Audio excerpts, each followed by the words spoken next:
Hello and welcome to Video Game Hangover. I'm Randy Dickinson and I'm in Harrisburg, Pennsylvania. Hey, I'm DJ Ross. I am in Mountain View, California.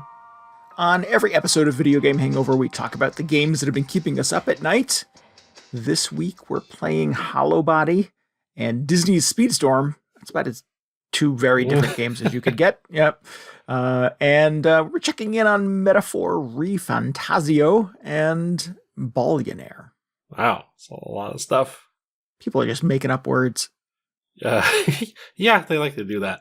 They run out of real names to call video games, so we just gotta improvise.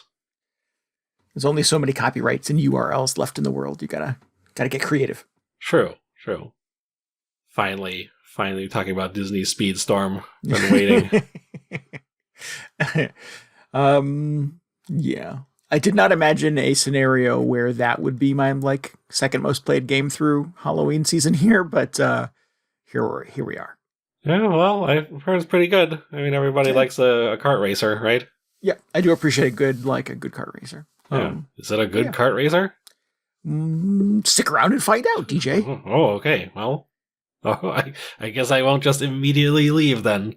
Was that a setup? Were you trying to get it going now? We have stuff to do. We have important announcements. Oh yeah, no, let's do show business. Let's not do what we've done the last two episodes. We talk about Taco Bell for 40 minutes before we get to any real content. Ooh. What, Taco Bell's not real content? I know. No, we'll have time for Taco Bell later. I mean, for a non-Taco Bell podcast, that's a lot of Taco Bell content. I feel like it's been so long since we talked about Taco Bell.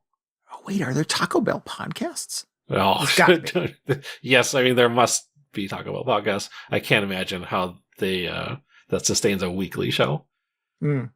Speaking of things that have to be copywritten, I have to run down and copyright my Taco Bell podcast. Yeah, you better do that. But anyway, show business. What's going on? We're gonna do some stuff. What are we going to do? We're going to stream a fun Halloween-y game next Monday, October 28th at 10 p.m. Eastern Time. Ooh. That is called the Ghost Town Pumpkin Festival. Yeah. This is an update to whatever that game was that I played a few years ago. It was a pumpkin carving game that had a different title, so it was a little confusing to see this pop up on everybody's feeds this week. But whatever it was called before, it's now called Ghost Town Pumpkin Festival. Mm-hmm. And I think the conceit is generally the same. You just jump into a lobby and carve virtual pumpkins, which you can then display. But they've added a bunch of stuff this year. Yeah, there's a bunch of fun little social hooks now where you get to be a ghost and hang out in a beautiful, spooky, Halloween, fall-ish kind of town. And then still carve pumpkins.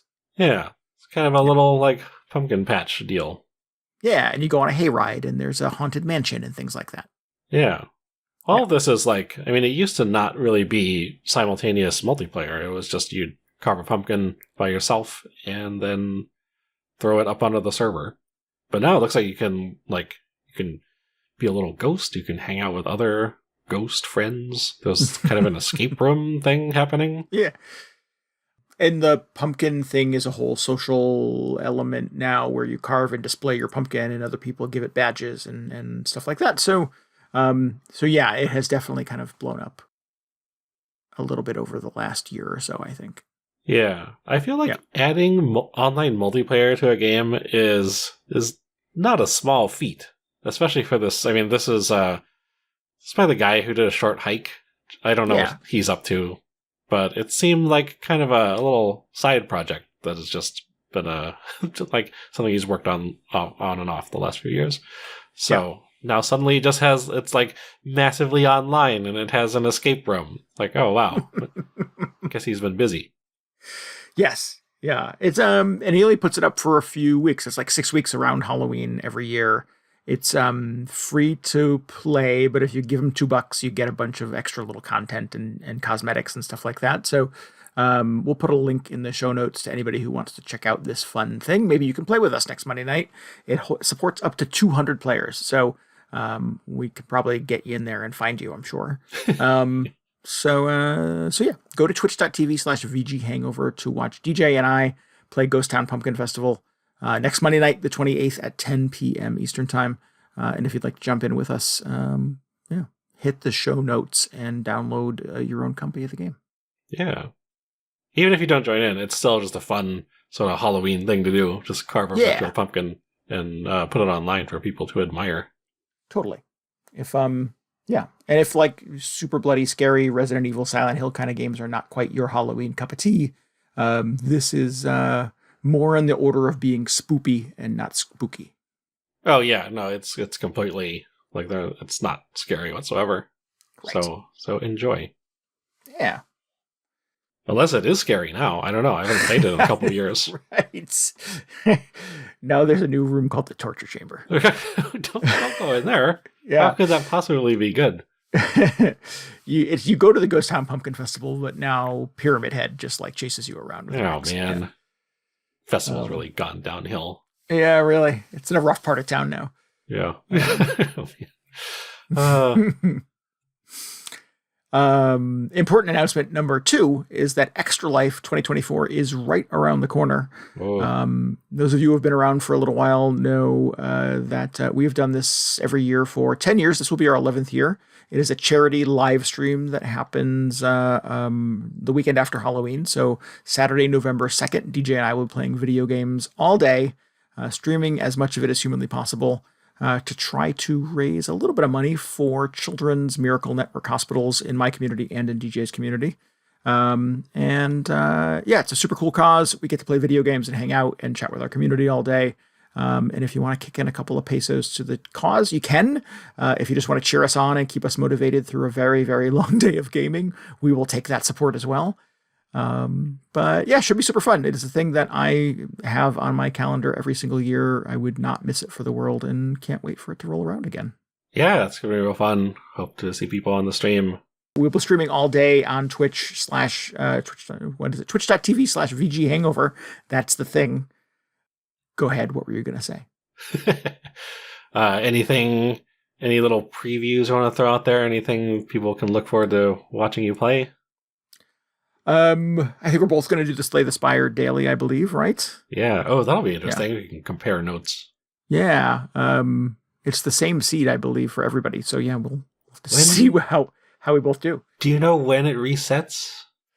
Midnight Eastern, I think. Midnight Eastern. Oh, okay. So yeah, it should be synced up. Interesting. What else? I want to tear into Alan Wake 2. It's post-Halloween, but they've added a ton of new content, so I feel like that would be super fun to play. Ooh. I want to go back to the Splatoon 3 DLC, like the crazy progression. Oh, the tower thing. Yeah, that I played quite a bit of earlier in the year, but never quite got across the finish line, so it would be very exciting to do that on stream. Yeah, but, more to come. I'm still assembling my itinerary for the day. How about you? Oh, I am going to be playing, probably try the new Vampire Survivors expansion, which was just announced this week. The Ode to Castlevania.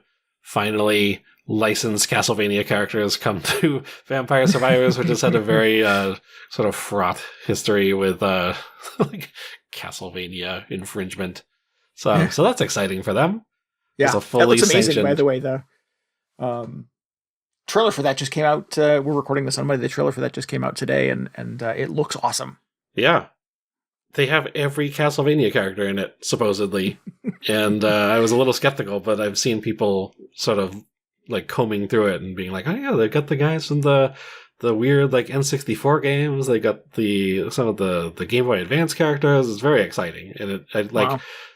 I'm surprised that Konami was up for it. I'm not surprised at all that the Vampire Survivor guys were like, oh yeah, let's get the N64 characters in there. But that should be super fun. I'm going to play, for the spooky block, a couple of Chilla's Art games. I'm narrowing it down between this one called The Bathhouse, looks terrifying, and this other one called Jisatsu, which is, I believe, Japanese for a selfie. And the description on the Steam page says it's a horror mockumentary. But I looked at the screenshots and I'm like, this doesn't look like a mockumentary to me. I don't understand where that's coming from. So, not sure what to think. But yeah, more to come. More crazy stuff on the schedule. Excellent. We are going to drop a Extra Life preview mini episode in the feed next week to get folks super hyped for the big Extra Life day. We'll be going through our entire itinerary and all the games we're going to play all day, and some other fun stuff, goals and objectives for the day, and why it's such a good cause and charity and stuff. So just a quick little thing in your feed. Make sure you subscribe to Video Game Hangover on your podcasting app of choice to get that in your ears. Yeah.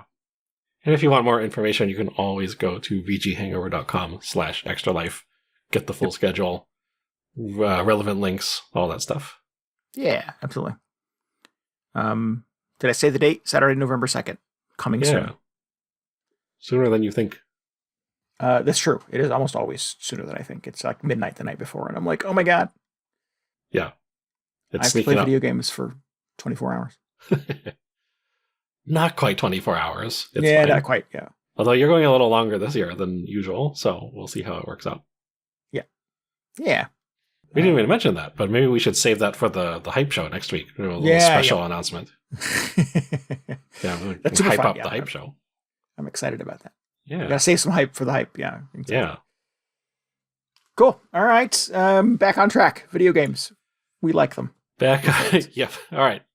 That's the show. Thanks, everybody. Yes. Yep. Disney Speedstorm. Is this your contribution to the spooky season? I kind of accidentally. Yeah, I think, like I said, I did not have it on my bingo card for October 2024. But so for those who don't know, Disney Speedstorm is the Disney character kart racer. It is every Disney character you could possibly imagine. I don't know if that's true, but it is a lot of Disney characters. And they all have, like, themed carts and themed racetracks based on Disney movies. And yeah, it's definitely very much the Smash Brothers version of a kart racer, but it's all Disney characters instead of Nintendo. So it is free to play with a bunch of, unlockables and slot machine kind of fun stuff and all that other things that make free-to-play games wonderful. I was going to say financially viable. Right, correct. And yeah, so it was announced, and, I'm not the world's biggest Disney fan. I don't think I've seen a Disney or a Pixar movie in probably 20-something years. But they got me this month. They added a bunch of Nightmare Before Christmas content to the game. So, big Nightmare fan. So I was super excited to check it out. And, for the price of nothing, I figured, at the very worst, I would get to play some of a kart racer. And at the very best, I could, hang out with the few Disney characters I do get genuinely excited about from a movie that I actually really like. And they're really riding that one movie success for... How long has it been? That was it came out in the 90s, right? Yeah, it's almost 40 years, I think. No, 30 years. Yeah. But there was never a Nightmare sequel or like a spin-off or anything. It was like Tim Burton just have his hands on the rights somewhere. he picked the right kind of merge of holidays, I think. Yeah. I'm surprised, honestly, that there has not been anything other than, cameos in various free-to-play games. Yeah. It was a giant bomb when it came out. Disney didn't know what to do with it. It was too creepy to be a Disney movie, so they released it with as a Touchstone Pictures, which was like their place to send movies that didn't fit the Disney banner. And it didn't sell really well. It didn't, put a lot of asses in seats when it first came out, only through home video and Hot Topic getting on board and pop culture sort of adopting it as the official, like, Christmas / Halloween fun thing to do. And, Disney eventually came around and realized they had a cash cow there and started licensing out. And then now every October you go to, I was in Walgreens and they had an end cap full of Nightmare Before Christmas merchandise. So it's pretty everywhere and kind of hard to escape. And normally that is like the great way to sort of kill my enthusiasm for anything. But there's still a part of me that really likes Nightmare Before Christmas. The movie's still great. I try to watch it every year. I've gone to sing along screenings of it at movie theaters. There's a theater in York, Pennsylvania, about 40 minutes away from me over the weekend that did the movie with a live symphony orchestra playing all the songs. Which is super cool. So it has taken on a life of its own way beyond what I'm sure Tim Burton and Henry Selick, the actual director of the movie, ever intended. So, it's awesome. So it was exciting for me to see, and they got me last year with Fall Guys on for the very same way. They added a bunch of Nightmare Before Christmas content unlockables to Fall Guys last year. Fall Guys. Yeah, and I played it. So it was like little round roly-poly bean people of all the Nightmare characters. So it got me to go back to Fall Guys last year, and this year they got me to play a kart racer. When are they coming to Vampire Survivors? That's the next thing. That would be nice. That would be fantastic. So yeah, Disney Speedstorm. Right. Yep. The topic at hand. It's a really good kart racer. It's really fun. It's super polished. It runs great. It's interesting. Like my sort of like the gold standard, I think, obviously for kart racers is certainly Mario Kart. You've heard of it, I'm sure. Played a few of those. But I think there's a lot of like retro courses in that. And even the more like recent courses, built for Mario Kart. What's the last one? 8? Are not that big. They're pretty quick. They're not super expansive courses. It's really surprising. Are pretty long, or they at least feel long. Yeah. I don't know. I mean, they seem like typical sort of Mario Kart course length to me. But yeah, if you go back to some of the ones that like they resurrected from the DS and stuff like that, they're obviously quite brief, even if they've been kind of up-resed for. Oh yeah, well, I mean, for the Switch. The farther back you go, the shorter they tend to be. Yeah. Although some of those N64 courses are just endless. Like, oh my god, when is it over? I don't ever make that association with Mario Kart courses. That's interesting. That's how it feels to me, at least. But the Disney Speedstorm courses are quite long and have a ton of little sidetrack things you could do and shortcuts and every episode has like these like grind rails on them that you can drive your cart up and it takes you to a shortcut to another part of the track you've never seen before. So it can be a little disorienting to kind of even know where you're at in the race, because if you do enough little sidetracks and shortcuts and little escape portals and stuff like that, you don't really see a lot of other characters around you. So thus sort of defeating the battle mechanic of the cart. I think Mario Kart gets it right. They kind of like nudge everybody kind of into a cluster. So you get, you start blue shelling or octopus inking everybody around you, and you get to see the benefits of that. Yeah. I've had races in Speedstorm where like as soon as I'm out of the gate, I'll take a shortcut and then I don't see another player for the rest of the course. Well, that's why I was wondering when you said the courses were much longer. I was like, is that good? Because I feel like that's like you sort of want all the interaction with other people, right? Yeah. So the interaction is fun, and there's some kind of interesting hooks to like upgrades, and there's like multi-level attacks you can do. So like you'll pick up an attack on the course, and you can deploy it by just tapping the button, or you can kind of charge it up to do a bigger area of attack. And they upgrade as you play more and more courses and stuff like that. You can get the level 2 attack, which now has 2 other features on it and stuff like that. So, because it's a free to play, they got to keep you coming back and keep you churning through it. Or are these like things you have to level up? Like, oh yes, yeah. By doing not doing drives, by like doing races or whatever. Right. Like you would in a gacha game. Right. Yeah. And every property, every Disney property has its own like timeline of events. And you'll get a certain number of unlocks if you get an X number of wins over a certain number of courses and things like that. So my modus operandi, I guess, for getting as much nightmare content as possible has been to just get away from the pack as quickly as possible, so I'm not susceptible to being bombed by all the more experienced racers. and just trying to zoom across the finish line as quickly as possible.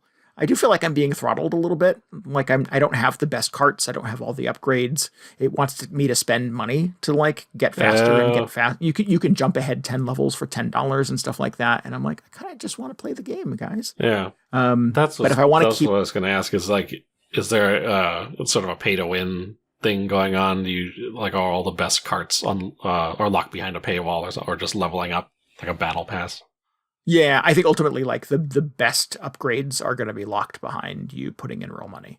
I keep thinking I can just sort of grind my way to it, but they don't make any money with me doing it that way. So, ultimately, if I want to, dominate every race in Speedstorm, and me being able to unlock everything in the Nightmare Before Christmas collection is going to require it. I don't know that I'll ever see all the content there, just because I'm not willing to like spend $40 on the season pass to get X, Y, and Z unlocked. I guess that's not a season thing. The seasons are only $10. Nightmare Before Christmas is part of a season. But there is a new player pack that gets you a ton of unlocks and a bunch of upgrades, and it allows you to skip the line ahead 10 levels and yada yada. And that is $40. So it's the cost of a $40. Kind of okay. Yeah. Well, if you bought a new game, sure, it would cost you more than that, right? Yeah, I mean, like if there's a free-to-play game that has this model that I'm really enjoying, I will often just sort of look for that, like intro pack or whatever they call it. It's usually not $40 though. Yeah, I'm used to it on mobile games where it's like $5. Give us $5 and we'll turn off ads and you get a bunch of unlocks. I'm like, hell yeah. Sure. Absolutely. Yeah, 40 is a pretty big proposition for Speedstorm. Like, if I was going to play this for the rest of my life, maybe. It is a pretty good kart racer.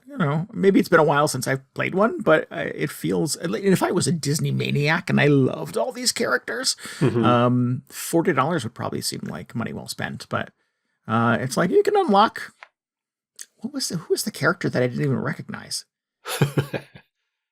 This maybe it's an Astrobot thing where I don't know who any of these people are, and I feel like I don't have like the necessary nostalgia to appreciate what Disney's rolling out here. Yeah.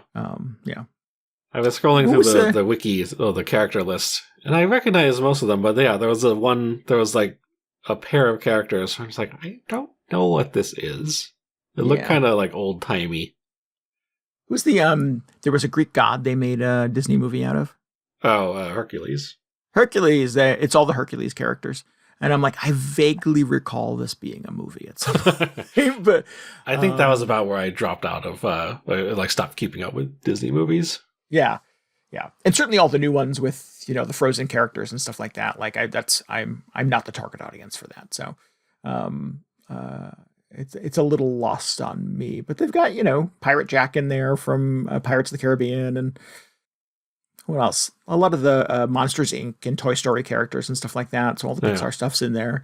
All of that is going to be, I suspect, if you want to be Woody or Buzz Lightyear, it's going to be locked behind you playing several hundred hours of Speedstorm, if I had to hazard a guess. I'm curious how that actually works, because I don't know how it works in games these days, especially with stuff like Fortnite. How do games work? Yeah, that's a good question.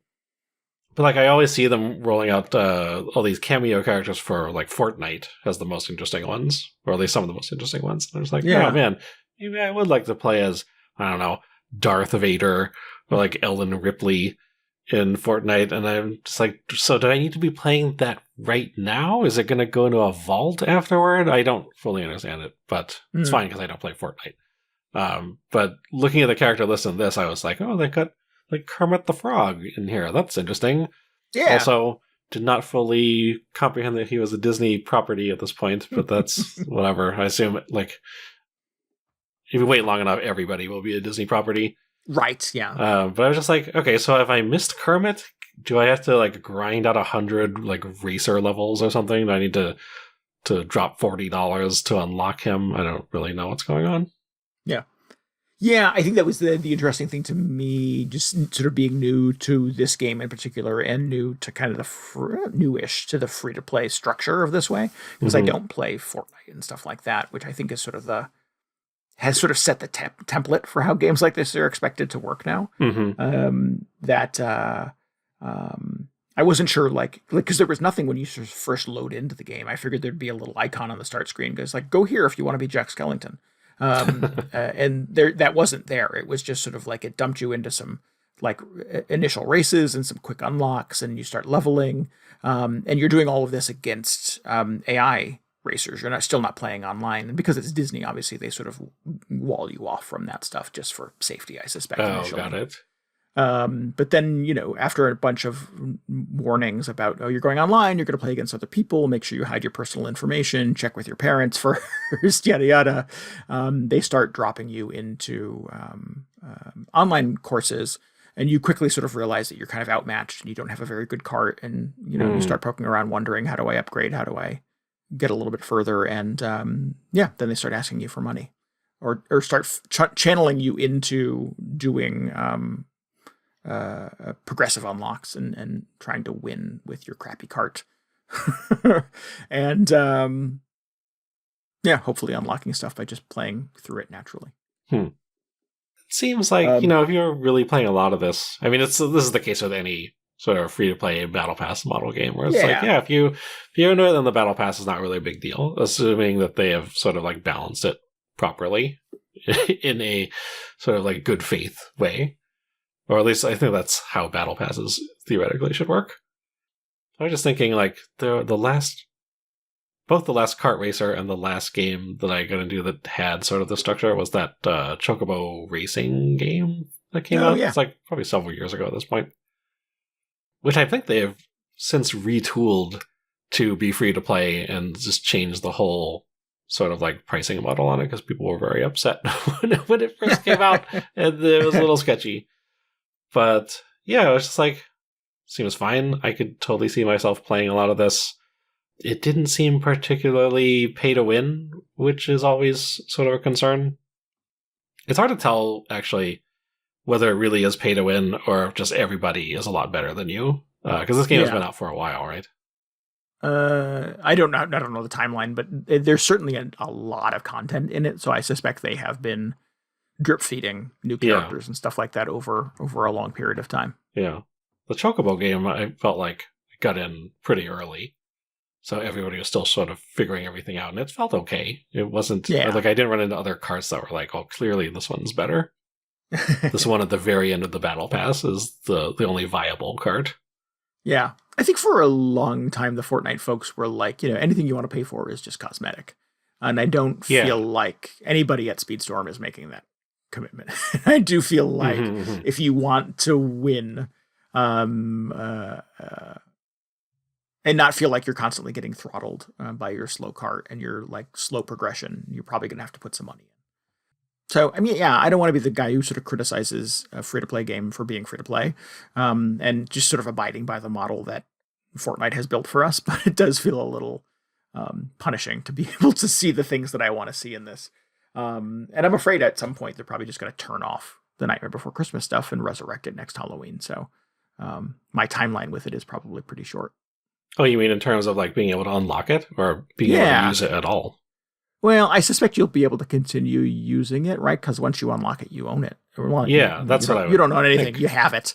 Sure. But yeah, the progression through the Nightmare Before Christmas content will go away, and they'll move on to some next thing, right? Move on to the next season.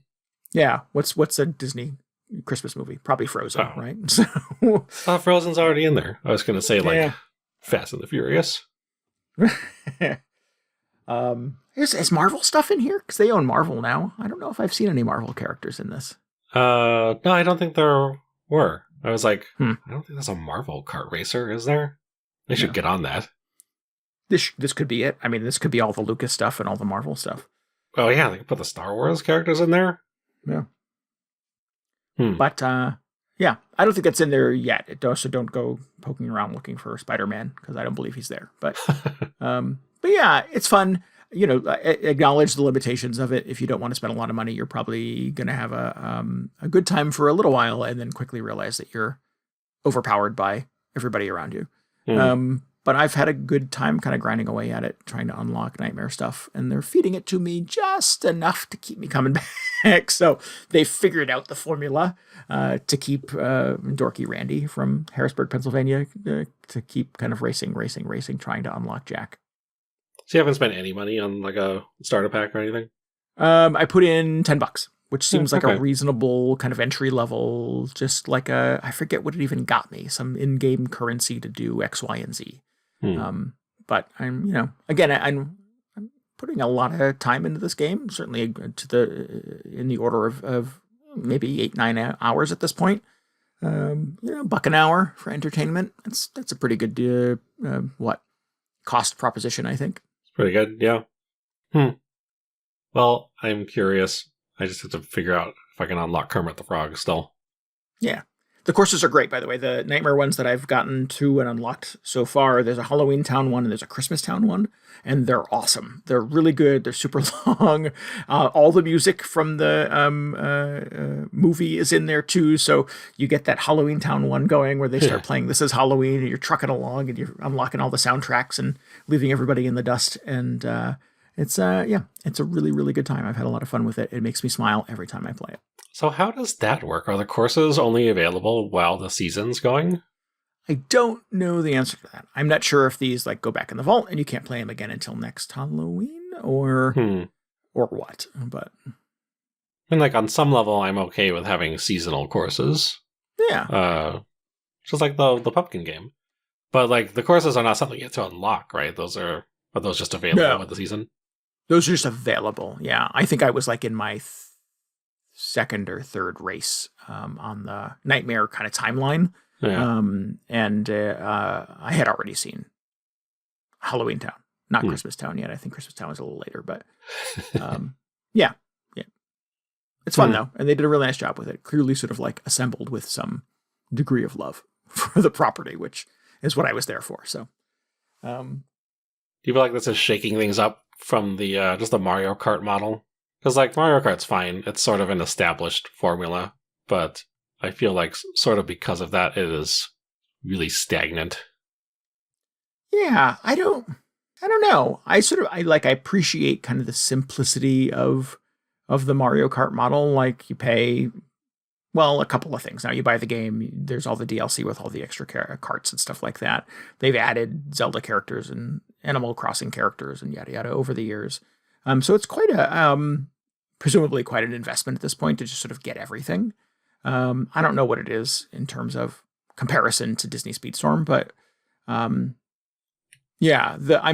frequently am sort of confused by the progression in Speedstorm. There's all these timelines and all this in-game currency, and I'm never quite sure what I'm unlocking or what it does. And all of that is clear to me in Mario Kart because it's made for babies, right? So, oh sure. I was just thinking in terms of just the actual racing because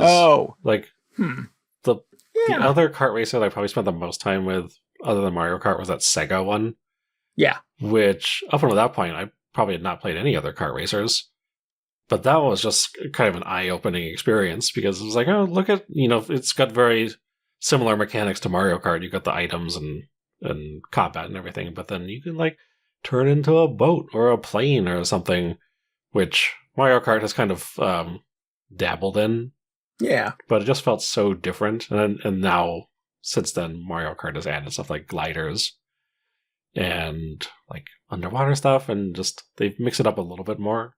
But it was kind of just oh yeah, they've really kind of tried to open it up with this one in a way that Mario Kart has never really done. Yeah, sorry, I thought you meant about sort of overall structure of the game. I wouldn't want a Mario Kart that's free to play. I think Oh yeah, well, yeah, or maybe you would. I don't know. Yeah, I don't know. I tend to think that the Super Smash Brothers model, where they sort of drip feed characters out over time, and if you like that character, you can buy it and add it to your game, right? I think that's fine. I think that works for Nintendo in a way that's kind of transparent and palatable. I think there's been a lot of people saying it should just be Nintendo Kart or Smash Brothers Kart or whatever. Yeah, because they've added some non-Mario characters to it, which have been pretty popular, but it's not just out of the gate. Everybody from any Nintendo game is here. Right. Link's motorcycle is awesome. Yeah, yes. Yes, Link's like motorcycle, which already existed somehow in an actual Zelda game. Love it. I don't know. I don't know if there's lessons here. I don't know if we're going to see like the next Mario Kart game have like great big giant courses with tons of shortcuts and things like that. And yeah, I think there is part of the Mario Kart formula, like I said, that kind of works with kind of keeping everybody relatively channeled together. Mm-hmm. Yeah, I mean, it has not stopped Mario Kart 8 from selling billions of copies. It is True. It's the best selling Nintendo Switch game of all time, right? And it wasn't even a Nintendo Switch game when it first came out. So that's crazy. And I think it's, you know, the lesson, if there is a lesson for Nintendo, is going to be don't fuck with it too much. Mm-hmm. Yeah, I think that's probably more or less the case where they know how it works, and it really doesn't make sense for them to shake it up too much. But I'm always just wondering, like, as much as I didn't care for Double Dash, I'm like, what if they just went crazy with the next one? What if they did something totally weird like that again? Yeah. Because or make it an option. Like, I mean, you could certainly put, Double Dash mechanics with two racers on one cart in the next Mario Kart game. It doesn't have to be all about that, though. It doesn't have to be in the entire hook of the game. Yeah, that's true. There you go. Yeah. A few more options are always nice. Yeah. Custom matches. I would love stuff like that where you can sort of make your own, maybe a level editor. Stuff like that would be fun. Ooh, yeah. And like decidedly sort of Nintendo friendly and kind of old school in a way that doesn't have to be Disney Speedstorm. Yeah. Well, I'm intrigued. It's been a while since I played a kart racer that did not have chocobos in it. So I'll check it out. Yeah. So with apologies, I didn't expect to talk about this for a half an hour, but it's a fun, if somewhat limiting kind of experience. If you're a big Disney fan, there's probably a lot more here for you than me. But mechanically, it's a fun and compelling kart racer. Yeah, I was just like, I don't know who my favorite Disney character is. Oh no, it's Tron. When are they going to have Tron stuff? And they can have the light cycle? Oh, that's just, that's so obvious. Yeah. If it's not in there, and I would be surprised if it's not, there's a new Tron movie coming out next year, so I suspect they're probably working on a thing. Yeah, there's a new Tron movie, and there's a new there's a Tron TV series, I believe, for Disney Plus. So they're gonna resurrect every old property and try to make a little bit of something out of it. I saw a preview of the new Tron game. It does not look especially good, but whatever. Yeah. You would think someone would have accidentally have made a really good Tron game at some point. You would think. I'm just like, it's right there. They're just doing the stuff, just like make a light cycle game. Yeah. Come on. I don't know. Anyways, I want to pick up the entire conversation here. What did you play last week? I'm just like, why hasn't there been a light cycle game? I'm so upset about this now. Oh, anyway, I played this game Hollowbody. It's part of my Spooky Saturday series. Man, this one's actually pretty spooky. Up to this point, I've been playing just weird stuff like, I don't even remember. They weren't especially scary. But this one is a pretty like blatant throwback to sort of PS2 era survival horror stuff, like Silent Hill in particular. Like you look at it and it's a third person survival horror game, and the protagonist has one of those little like chest mounted flashlights, those things that really exist, that just everybody uses all the time, but they have one of those, and they're just walking on these creepy environments. So I should acknowledge that it's chest mounted flashlights may very well be a thing that people frequently use. I imagine they're probably for like hiking or like, I don't know. Yeah. Yes. Yeah. Well, like they clip onto what movie was that? What game was that? Last of Us, right? They had the ones that clipped onto their backpack straps. Yeah. I was thinking like, I'm not especially outdoorsy, so it doesn't really come into play a lot in my daily life. But I just... DJ's all, look at this thing that clearly does not exist. And everybody is like, no, it's a real thing. Well, I just thought it was funny in Silent Hill 1. I think that was probably the first game that had one of those. You were just like, oh, yeah, I got my little flashlight. Just going to put it right there where you put a flashlight. Like, oh, okay. So anyway, it looks very much like a Silent Hill game. Right down to a lot of like just details that you would not typically expect from a survival horror game, or they're not the things where you're just like, oh yes, this is the defining aspect of a survival horror game. But like down to the interface in this, they've got like the Silent Hill font. It's just this very similar sort of serif font with a like that subtle gradient over it. And if you're not able to picture it, if you've ever played a Silent Hill game, I guarantee if you load up Hollowbody, you're just like, oh yeah, this looks like Silent Hill. It's got the inventory with like the 3D models of things that you page through. Like as you're paging through the menus, each little button press emits a little sort of like kind of eerie musical tone. It was like they really captured that like PS2 Silent Hill experience. And it goes much deeper than that, but like basically the premise of the game is it is I think it's described as like a sci-fi short story horror game. So it takes place in the future after there's been I believe it is some kind of like suspected biological weapon attack on in England, and they have evacuated the more fortunate sections of the population to some sort of futuristic city that is off the coast and quarantine the rest of the island. And it's since then it has not been great for the people in the quarantine zone. And it opens up with it opens up with a little prologue sequence that I won't spoil, but the character you play as is heading into the quarantine zone to search for her friend who has gone missing. And it goes about as well as you would expect. It's a little sort of like incidental that it takes place in the far future, or it's like 60 years in the future, I think. Or at least like 60 years after this sort of biological apocalypse has taken place. Because you start out flying this little hover car down to the quarantine zone, but as soon as you get there, it may as well just be taking place in like 2024 or like 2002 or whenever Silent Hill 2 was set, because you're just in this like dilapidated old sort of bombed out city going through worn down apartments and subway stations and all that stuff.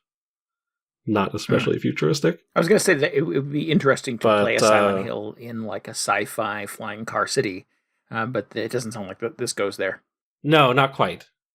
Probably the most futuristic it gets is instead of having like medical kits, you have I was going to say you have like this first aid spray thing, but that was just in Resident Evil. And this is called a repair spray, which sounds like vaguely futuristic. And you have this device that sort of provides your HUD and map that is basically like a little wearable computer, which is the other major sci-fi component. But it's not like Star Wars survival horror or anything, which would be very interesting. I was hoping like it doesn't even lean especially into the like bioweapon / sort of like pandemic situation, which I was kind of hoping it would. Because it like when you start out, it feels like it's a little bit sort of like 28 days later, right? Like this like catastrophe has wiped out most of the population, except for the like some survivors who were stranded there. And I was just like, oh man, what is this going to be like? Because it's like the whole world has been sort of like abandoned essentially, and you're just going through what remains. But it's not quite that either. It is just it's a very familiar sort of like wandering around the streets and occasionally there's a monster or something. Like feels very Silent Hill. Mostly by design, but yeah. Well, it's a bummer. It would be it's a little bit of a bummer, but I don't really hold it against it. Like that was just some expectation I had. I was like, oh, what if it was like this? And it turns out that was not what really it was like. Their What if plan it was like for this it. thing that already exists? So it's fine. Yeah, well, I mean, is there a good 28 Days Later style game? I don't know. Silent Hill was the thing I was going back to, so yeah. Oh, I see. Yeah. And people like Silent Hill too, though. I love it. Yeah. So it's very much like that. It really does bring back that familiar Silent Hill feeling where you're just like, this is not somewhere I want to be, but I've got a job to do, and I'm gonna sort of like root through all these gross environments and try and find clues and make my way to the objective. But I really appreciate just how sort of like how far they've gone to replicate the entire experience, like down to the UI and the inventory and all that. They even have an option in the menus to turn on tank controls, which I was like, okay, I guess if we're going for the full retro experience, might as well do this. Just make it feel exactly like a PS2 game. And it worked out better than I was expecting. I don't remember if this is how it actually worked in any of the PS2 Silent Hill games, but in this one, you just hold R1 and your character walks forward, and then you just sort of steer with like tank control style with the D-pad. And I was kind of into it. I was actually thinking like there is a modern control option, which I ignored from the start because I was just going to see how this worked out. But like it actually worked out kind of well. So pleasantly surprised that they did kind of a sensible update to tank controls. The other thing I really appreciated, and this is another thing that I did not realize was just a constant in all those old Silent Hill games, is just the protagonist just completely underwhelmed reaction to everything happening around them. And I don't know if this was intentional in like when they were making Hollowbody, but your character is just going through the worst, just sort of gross environments. Like everybody's clearly been dead for a very long time. It's just garbage piled up everywhere. And she just has the most sort of like, she just points out the weirdest stuff. She just like goes into all these apartment rooms. It's like, oh man, look at the sheets on this bed. They're gross. And meanwhile, there's just like these like just dead bodies everywhere. There's some sort of like alien biomass building up on the walls as part of the bioweapon or whatever. And all she can think about is like, oh, I definitely wouldn't sleep in this bed. This is disgusting. But yeah, that like thinking back to Silent Hill 2 or any of those games, that was always just sort of like the protagonist mindset for some reason. The world may be like literally hell. Everything is made out of like corroded metal and everything. But oh, it's like somebody left the dishes in the sink for so long. Oh, gross. So really just like the complete PS2 retro experience. It's really good. It is fairly tense throughout the entire thing. I feel like it was just the exact amount of like tension that I want out of one of these games. I put it on sort of the casual difficulty mode, full disclosure, which I only felt a little ashamed about because the standard option is called intended. So I was like, okay, fine. I'm just going to ignore your wishes and play it on my sort of cop-out difficulty mode. But it was fine. Like, they're still, like, the enemy encounters, they're not especially challenging, but you approach them in very much the same way you would in a Silent Hill game, where it's like, you have to be careful, but because I'm playing it on casual, you always have a decent amount of supplies in case you, like, make a mistake, or you just feel like shooting something instead of hitting it with your metal pipe or whatever. So that was good. It was just very tense. And not to the point where like it was completely paralyzing like some of those earlier Silent Hill games. But I managed to get through the entire thing without too much difficulty. The whole game. Yeah. It's definitely much shorter than those older survival horror games, which is welcome. I think like some of those kind of overstate their welcome a little bit. But this one was nice. Like you go through a bunch of different spooky environments. You unravel this mystery of what has happened to your friend, or at least you mostly unravel it. I think it sort of, like, not to give anything away, but it develops much in the same way that a lot of horror games develop, where by the end you're just like, I wonder what was going on there. Like you also find a bunch of notes along the way, which sort of provide more backstory, give you a little bit of info on what's also been going on with sort of the quarantine zone. But I also didn't find all the notes because I didn't, like, there's just a lot of notes.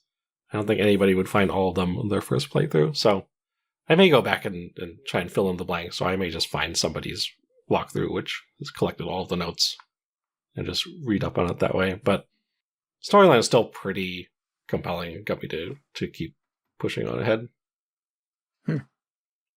Cool. I haven't heard of it. I mean, it definitely seems like it's a good year for games that sort of call back to Silent Hill and Resident Evil, like old school PS2 horror games have definitely, what's the saying? Those people are eating well this year. There's been quite a few. Yeah.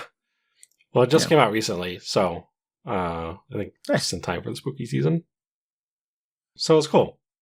Lots of just like dumb, not in a derogatory way, but like just dumb Silent Hill, Resident Evil style. I was going to say, puzzles. is it like really obtuse puzzles that don't really seem to make sense? No, yeah, obtuse is a good word. There's nothing quite as ridiculous as some of the Silent Hill puzzles. I did find it a little bit frustrating that there's a lot of backtracking. Or still, like, probably less backtracking than you did in Silent Hill and Resident Evil. But I kept thinking of, I think last year I played the Tartarus Key, which was another sort of retro horror throwback. But what that game did especially well is that whenever you would come into a room and there was a puzzle there, all the pieces, whether it was like items or clues that you needed to solve the puzzle, would just be in that same room. Like there was absolutely no backtracking unless it was like you found a key to unlock a different room somewhere else. So I was just thinking about how well that worked, and I was like feeling a little spoiled that I was like, oh man, just found a key to unlock a padlock, which I'm pretty sure was in a house like 3 blocks back that way, so I gotta go back there. But I don't know, that's not, I don't know if it's a huge negative, like a little backtracking and exploration is fine. But yeah, just definitely not as convenient as having everything handed to you nicely when you're in the same room. So yeah, thought it was really cool. I love that I love that sort of like lo-fi, or at least lower-fi horror games are a thing. I think a lot of people are starting to realize it really works well.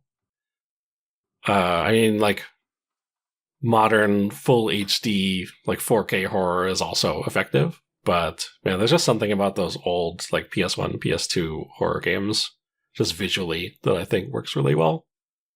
So it was super cool to get to play something that was very much like that, even down to the tank controls. Man, even down to that classic just Silent Hill stomp.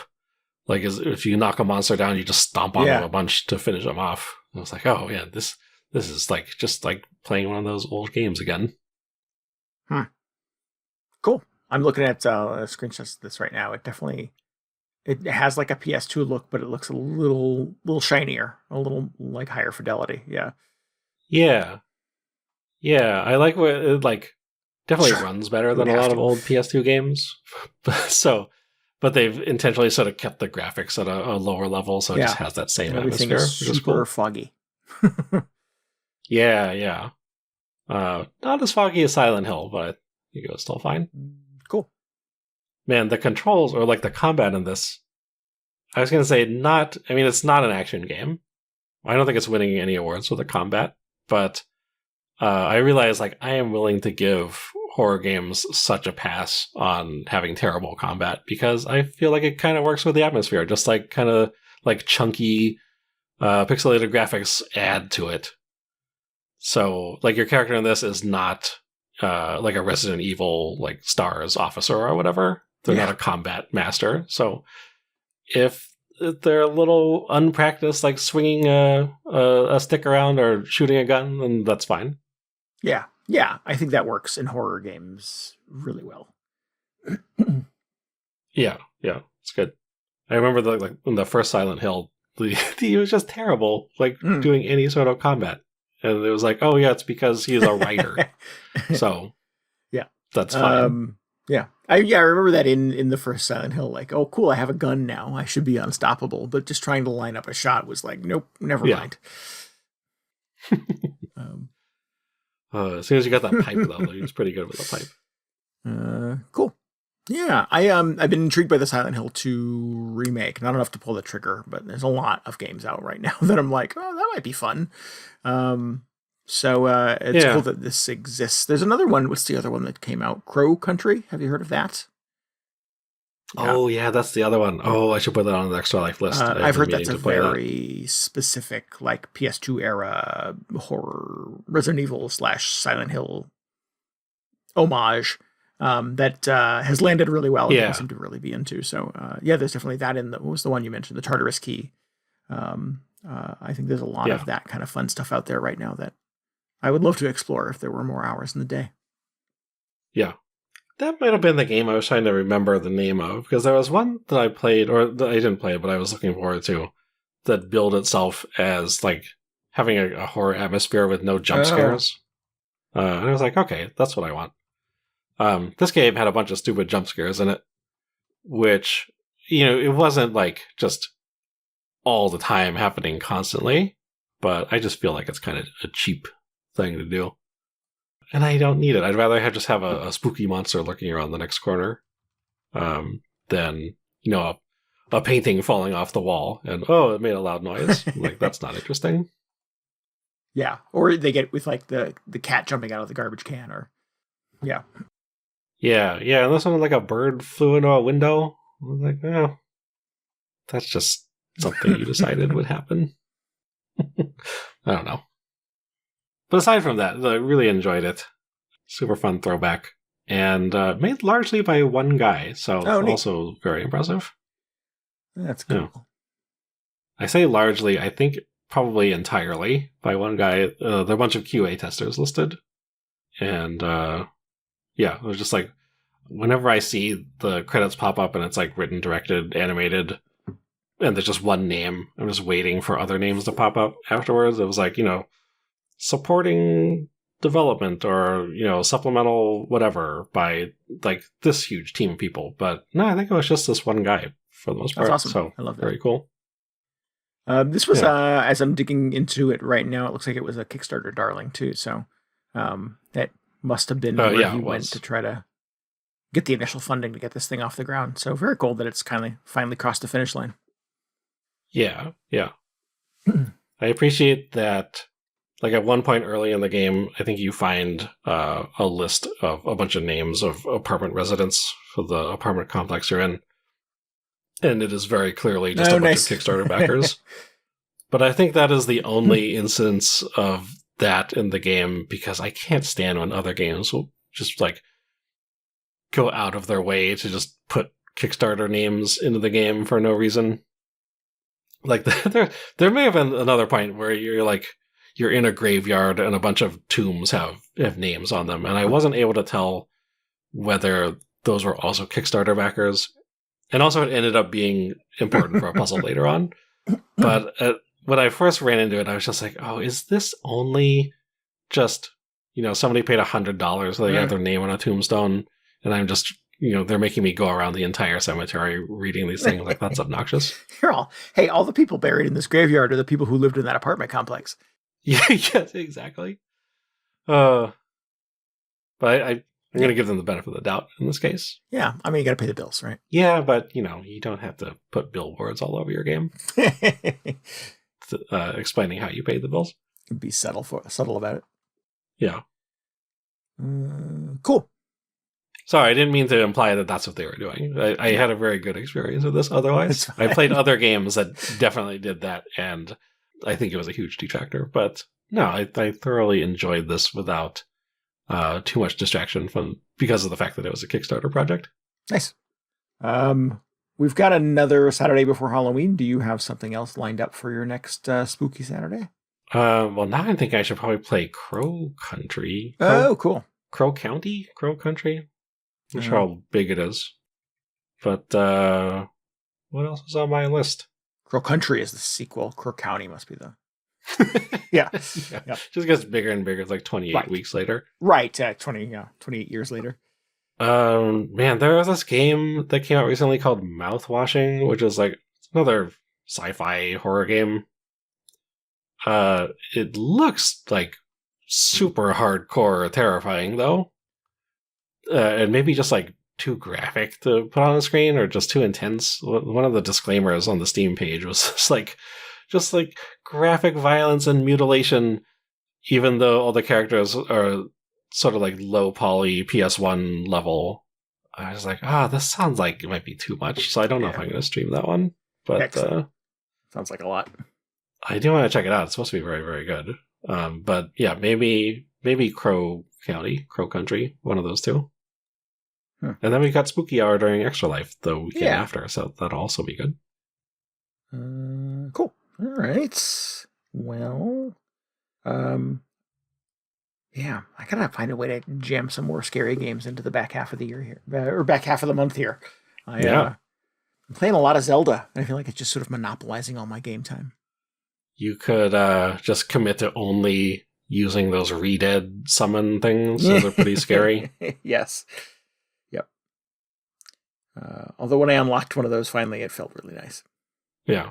Oh, those were from, I think, Ocarina of Time. Those were like really unsettling. Yeah, I agree. Yeah, there's some fun spooky characters in Zelda. Yeah. I've always felt like there is a really good horror Zelda game buried in there somewhere. Like the Lost Woods is always like the funnest, spookiest, most sort of like irritating part of any Zelda game. And I'm like, just make that a whole game. Like do a whole like, I guess that's probably Majora's Mask to a certain degree, but do like a scary Zelda. I think that would be fun. Yeah, I think it's unlikely we'll ever see a really like just straight up horror Zelda, but I bet you could do a good just spookier Zelda. Yeah. Something a little more menacing, a little more ominous. Yeah.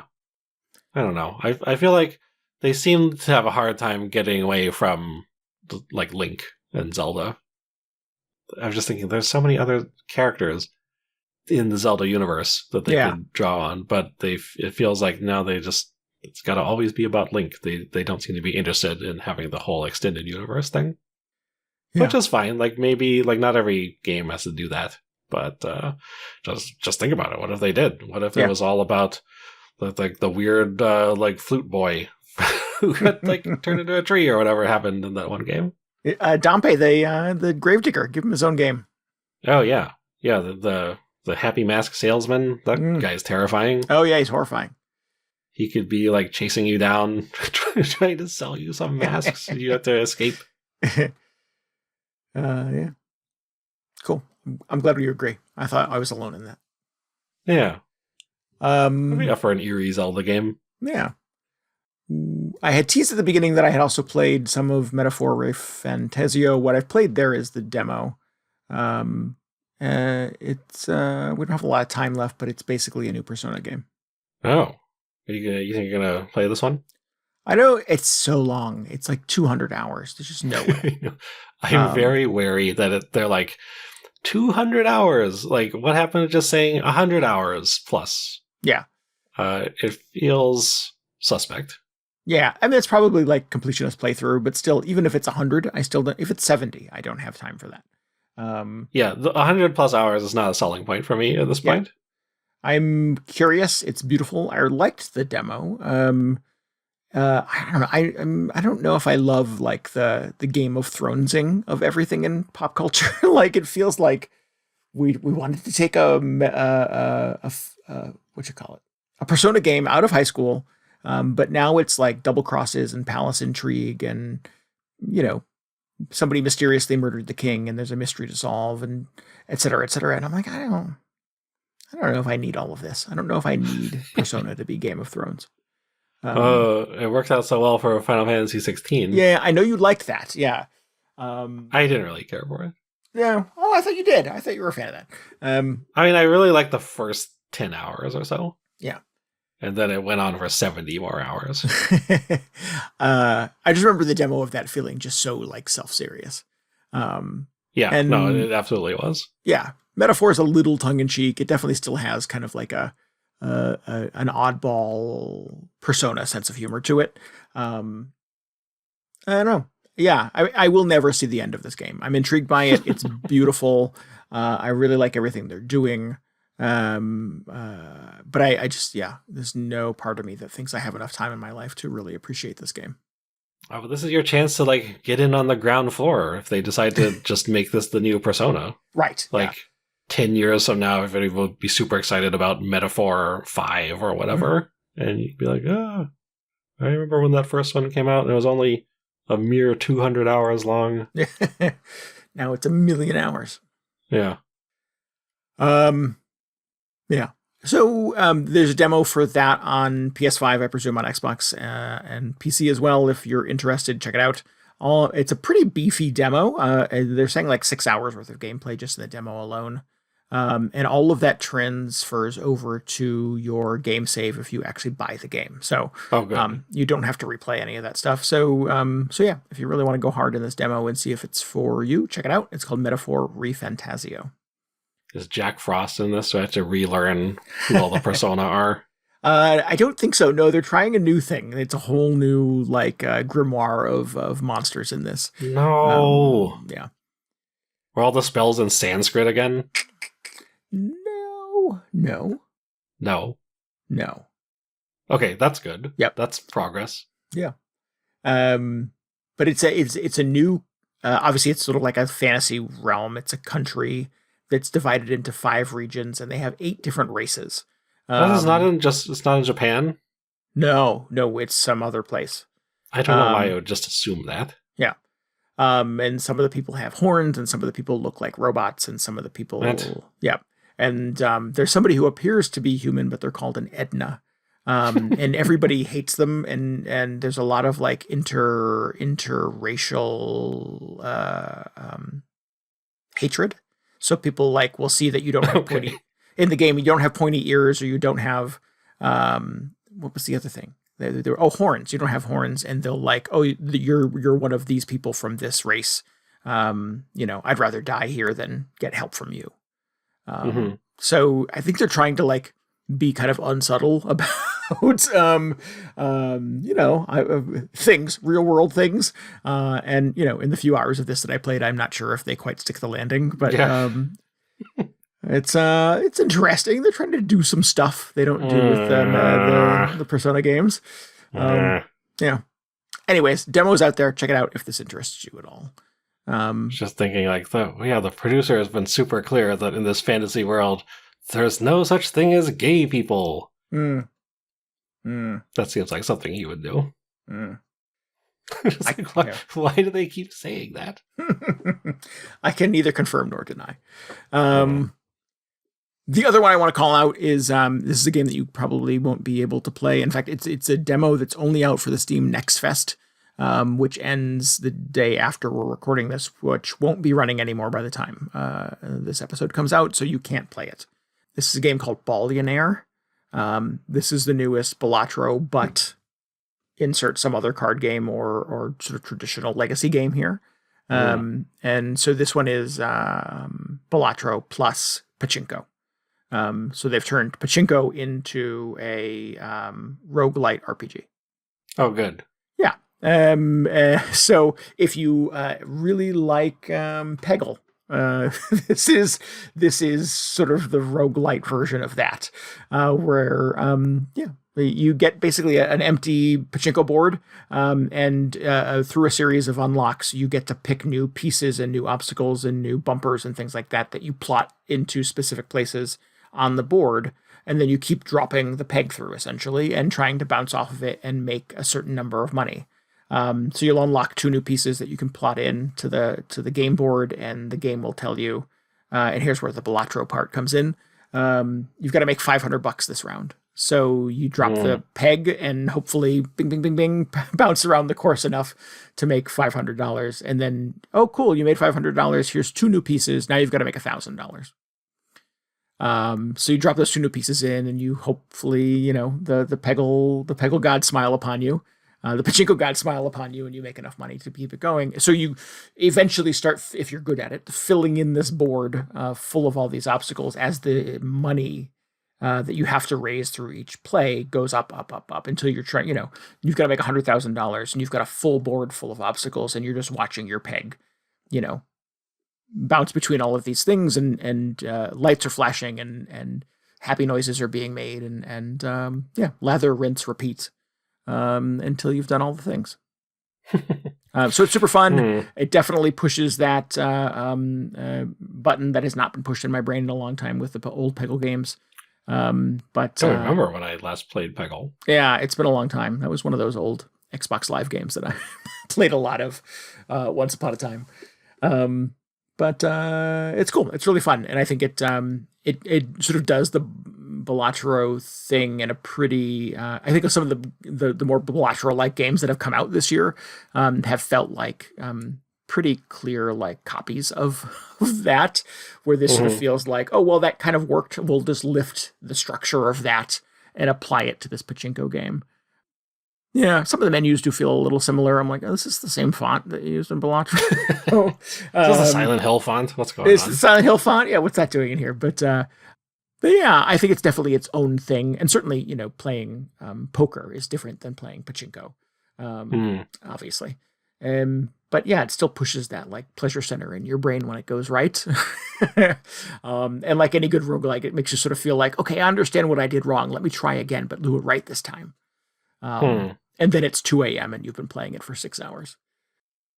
So, yeah, I played some Balatro recently because it came out on mobile. Don't care for it. Oh, really? Yeah, so I'm very skeptical when somebody just like, oh yeah, we just did the Balatro thing to it. And it's like, well, is that good? I don't know. Interesting. We should have a conversation someday about why it didn't work for you. I think it was just like too much RNG still. And I know that's a ridiculous thing to say about a video poker game. But yeah, just like I don't understand, or it doesn't keep me clamoring for more any more than just the straight Klondike Solitaire stupid app I've been playing for the last 2 months does. I'm just like, oh, couldn't finish this game. I'm just gonna start another one. Cool. Fair enough. All right. That's fine. It got me. I was super into it when it first came out. Yeah, it got a lot of people. Yeah. So I yeah. But anyways, this is called Ballionaire. It is supposed to come out later this year. The demo is out now for the next fest, but like I said, that ends before this episode will air. So if this is interesting to you, wishlist it. Check out the videos and stuff on the Steam page. I had a lot of fun playing it on my Steam Deck last week. Yeah. A nice little distraction. Man, you and your Steam Deck. It's inseparable. The Steam Deck had a second life. I was like, I think I'm going to sell this. I don't ever use it. And now it's probably my most played console this year. So who knows? Wow. High praise. Yeah. Is that true? Can I really say that? That's probably true. I don't know how many hours have you put into Zelda at this point? I don't know, like 15, I think. Oh, no. Well, not that many. That's a 30-hour like game. So. Just need to spend a little more time with Metaphor. I don't have 15 hours to give to a lot of video games, so that feels like a lot to me. Oh. Wasn't Tears of the Kingdom this year? Was it last year? That was last year. Yeah. Oh my god. Yeah. That game.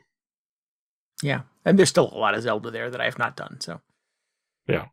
I'm surprised that didn't just like spill over into this year for you. Yeah, it didn't. I wasn't nearly as hooked as I was with Breath of the Kingdom. Breath of the Wild. Tears of the Wild. Yeah, Breath of the Ballionaire. Yep. But anyways, let's wrap this thing up. If you need any more video game hangover in your brain, and you probably do, you should definitely follow us on Twitter at twitter.com/VGHangover. And you can always get show notes and links and tell us what you thought about this episode at VGHangover.com. We would love for you to join us on our Discord. You can hang out with us and chat about video games and other fun things. Go to VGHangover.com for that as well. We will have an Extra Life channel set up there for chat and streams and all that other fun stuff coming your way. We would love for you to subscribe, rate, and review us on your podcasting app of choice. We're on all of them that I can think of. Maybe help us out by telling your friends about the show too. Yeah. Helps us get the word about the show.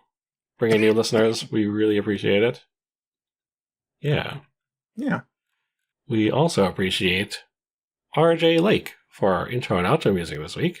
Correct. If you'd like to hear more of his work, you can go to spellmynamewithabang.bandcamp.com and download the full albums for games like El Paso Elsewhere, the Alien and Airport Dog game. You're so close. That one. You're so close. Let's just say that's what it was. But anyway, once again, spellmynamewithabang.bandcamp.com for more RJ Lake music. Yeah. We'll be back. We'll be back next week. We'll be back the week after. We're doing all kinds of stuff. Yeah. Yeah. But yeah, we'll see you soon. This is Randy Dickinson. This is DJ Ross. Thanks for listening to Video Game Hangover. Goodbye. Good night. See ya.